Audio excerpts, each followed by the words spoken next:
سلام بچه، چطوری؟ خوش اومدین به روز دوم از چالش به ازای هر سیزن سابسکرایبر گذاشتن یک TNT تا بتونید بزرگترین مپ TNT ماینکرافت رو درست بکنید.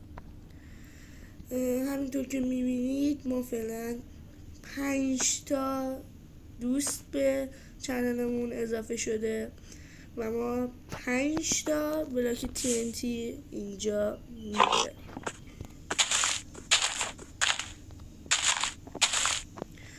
خب بچه، اینا 5 تا بلاک TNT به ازای 5 تا دوست جدیدمون. خیلی ممنون از حمایتتون، خیلی ممنون از خودتون که به این چنل سر زدید و منو سابسکرایب کردید که من تونستم توی نصف روز 5 تا سابسکرایبر بگیرم.